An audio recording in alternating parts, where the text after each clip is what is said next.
બોલ બોલ. કોળી લોકો કાયમને માટે સહન કરતા આવ્યા છે, પણ જ્યાં સુધી સહન કરે ત્યાં સુધી સારું છે.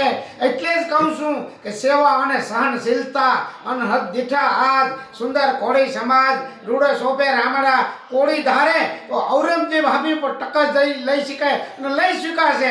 જેનું એક ઉદાહરણ છે કે ઔરંગઝેબથી ઉમટા દારાને પકડવા દૂત, મોજ લેવા મજબૂત, રખડે પાછળ રામણા પૂરા 500 એક એક થી ન ઉતરે, મારે અને મરે રણ મેદાનમાં રામડા. આ જ રીતે આશરા ધર્મ પણ અમે હાંસવો છે. ઈ કોળી લોકો અમે છીએ.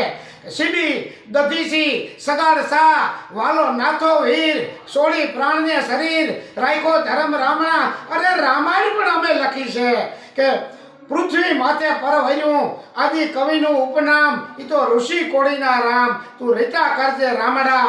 પૃથ્વી માથે પરહરી આદિ કવિના ઉપનામ, આ કોળીઓ અમારામાં થયા. અને ઈ નબળા કોળી નથી. એટલે જ કહીએ છીએ કે કોળીમાં શૌર્ય છે, દાતારી છે, સુરવીરતા છે, સહનશીલતા છે.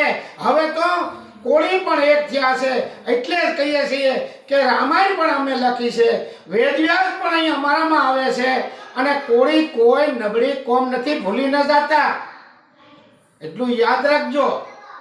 ભલે સહન કરવું હતું ત્યાં સુધી સહને કરી લઈએ, પણ જણી રણ મેદાનમાં નીકળીએ તઈ અમે પાછું વાળીને પણ જોતા નથી. અરે એમ નહીં, શિવાજી ભેરો વીર તાનાજી રાવ હતો, ઈ પણ એક કોળીનો દીકરો હતો.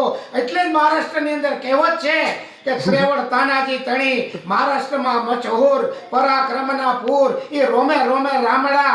આ કોળી લોકો છે. જય માનદાતા. જય માનદાતા, જય માનદાતા.